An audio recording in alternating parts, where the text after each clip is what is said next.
Good morning, everyone. I'm Mona, a postdoc working with Dr. Jason Weiss and Dr. Brooke Esgro at Oregon State University. Today, I'm going to talk about how the porosity and the specific gravity of SCMs to influence the rheological properties of cement paste.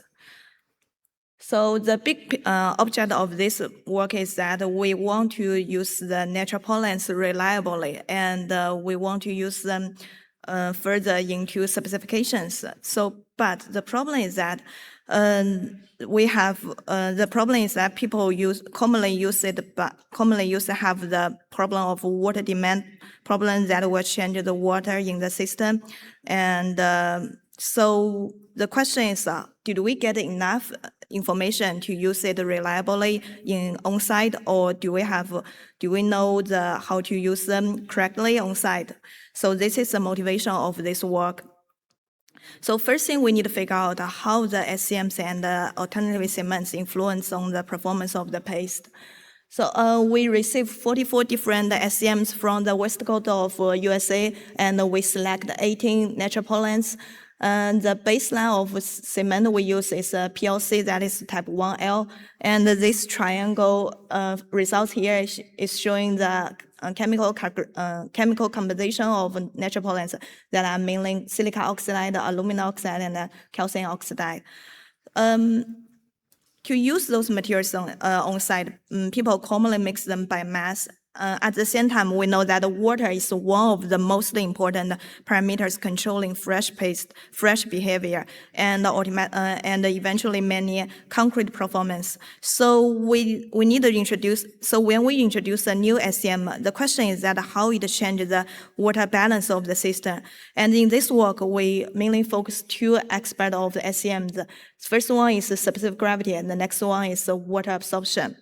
So to the specific gravity, we use the pygnometer method to test the different SCMs, density of SCM, and we can find that the dashed line here is the specific gravity of PLC that have the value of 3.09. And all other SCMs, including natural pollens, including flash or blended SCMs, have much lower specific gravity than the PLC here. So the most important takeaway is that most of SCMs have much lower specific gravity. And the second one is natural pollens have a wider range of specific gravity than flash. We can see it here, where natural pollens has a range of between 2 to 2.5. So these schematics show how the specific gravity of SCM change the paste. On the left, that is a reference system with 100% cement with a water to cementitious ratio of 0.42. Yeah, in the middle figure, we show a 20% of SCM replacement on volume. In this case, the SCM replaces the same volume in the system. So the overall paste volume relationship is maintained more consistently with the reference figure in the left here. So on the right, we show a 20% SCM replacement for material with a lower specific gravity around 1.65. And if we replace them by mass, the same mass corresponding a larger solid volume. So compared to the reference mixture, so more particles are being introduced into the system. As a result, the mixtures have a lower effective porosity, a lower effective water to cementitious ratio.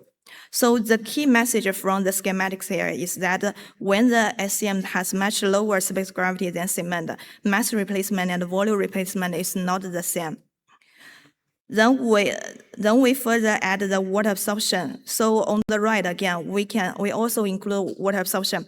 If that SCM absorbed around 50% of water by mass, then part of the water is no longer freely available in the paste. So the effective water to cementitious ratio decreases significantly here. It decreased to 0.34. So that is very important point, because the main message here is that the low specific gravity change the volumetric structure in the paste. The absorption further decrease the free water. So together, those two aspects, the specific gravity and the water absorption, can strongly change the flow, yield strength, and the setting behavior. And even the concrete performance of the cement of the concrete. So at this point, the next question is how we actually quantify the water absorption of those SCMs. So we need to measure here that the amount of water that is physically absorbed by the SCM particles. So this one we do the convectional chamber here. So we measure the absorption should not, the water absorption physically absorbed by the SCMs should not be counted as contributing to the expected water to cementitious ratio, and it should not be considered as a part of the initial free water of the cement, of the paste. So the theoretical is very simple and straightforward. Here I will briefly explain here. So the idea is that after we fully saturated the SCMs in water, we monitor how fast the water leaves during the drying process. At the very beginning, that is from point A to point B. So the water surrounded the cement SCM particles, or even the water upon the SCM surface, that is from point B to point C, they evaporate. Those surrounded and the surface water evaporate first. So after that, the remaining water in the system is holding inside the SCM particle. So that is point C, which is more closely related to the absorption. So by looking at how the drying rate changes, we can separate the surface water from the absorbed water. And these figures give us the result of how what's the water absorption of the different SCMs. So we can see natural pollens have quite a wide range of water absorption. On average, its value is around 0.7%, but the variability is larger, up to 17% and as low as to 3%.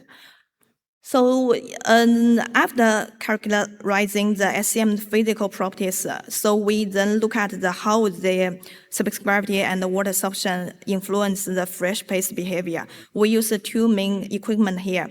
The first one is a parallel rheology, and this helps us evaluate the flow behavior, especially how the paste resists the deformation and how easily it moves. And the second one is the automatic Vika test. We use it to monitor the setting time. So the way we use the rheometer is that we track how paste flow behavior change with time. It functions like an Oreo cookie. So for this test, we apply very low shear rate, and we capture the shears needed to initiate and maintain the flow under very gentle deformation. The measurements were taken over time at 20 minutes, 30 minutes, 1 hour, 1.5, and until the limitation of the rheometer.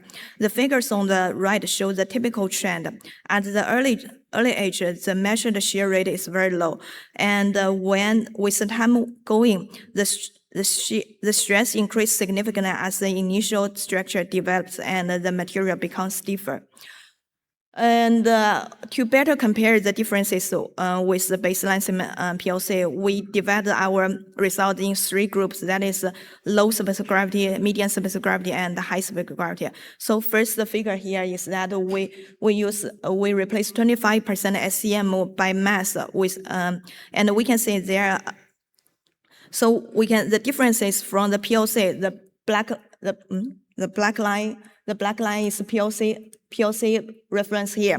So we can see that the difference from PLC is quite large, and the low surface gravity materials SCMs show much faster shear stress buildup, meaning that the paste stiffens earlier. When we move to the middle plot, that is use the volume replacement here. So the curves become much closer to PLC. And then we move to the right, we further account for the water absorption. So we can see that the agreement become even better. Materials that previously show a very rapid structure buildup become much closer to PLC trend. So then we go to the second group, that is medium surface gravity. We can see the similar trend here. Compared to the low surface gravity, the differences are already smaller for the mass replacement, but still we have some SCM have very fast structure build up. And when we move to volume replacement, the curves become very similar to PLC, which suggests that the surface gravity is less serious than that with the low surface gravity group. And when we further count for the water absorption, the differences become minimal. The overall structure build-up is very, very consistent with PLC here, and even some of them have a more workable performance than PLC. So when we move to the high surface gravity group, so the mixture are even more close to PLC because the surface gravity is already closer to that of cement. So the difference between the mass replacement and volume replacement becomes less dramatic than the low specific gravity group. And however, the water absorption still matters, so we can compare. So we can see from the middle figure here. There are still some of materials that have relatively low water absorption and high water absorption here. So when we further consider about water absorption and the specific gravity, that is the right figure here. Every single SCMs have very similar shear stress development with PLC. So finally, this is the summarized the result for the 25 replacement here. We can see the most differences with those three different methods. And when we further increase our replacement to 50%, we can, the spread is much larger than the 25%. So on the left, on the mass replacement, the spread in shear spread development is very large. Some mixtures build up much earlier than PLC. And once we switch to volume replacement, the variability is reduced. And although some differences still remain because we some like N9, it has a very high water absorption, like 17%. Then we further consider about the water absorption. That is the right figure here. So we got a very similar shear stress development of PLC.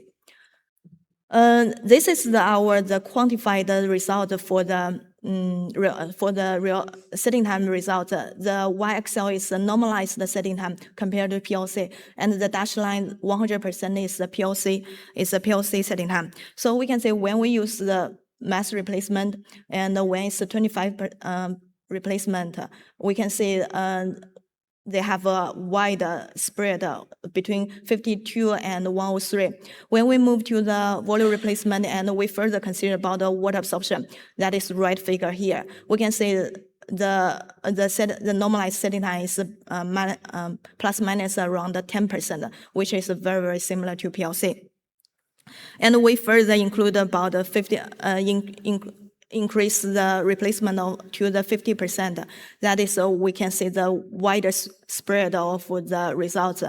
When the mass replacement have like as low as 5% of normalized setting time of PLC, and when we further use the mass volume replacement plus water absorption, the variety decreased to around 90%, and even some of the natural ones have much more workability than PLC here.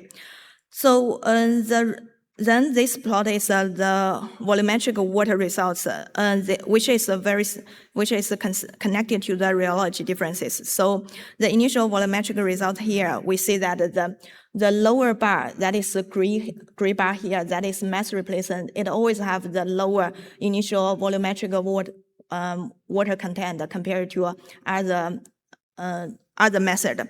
And when we start into the volume replacement, and also we consider about water absorption, so the mixtures is become more physically comparable to the reference PLC. That is dashed line here with the PLC.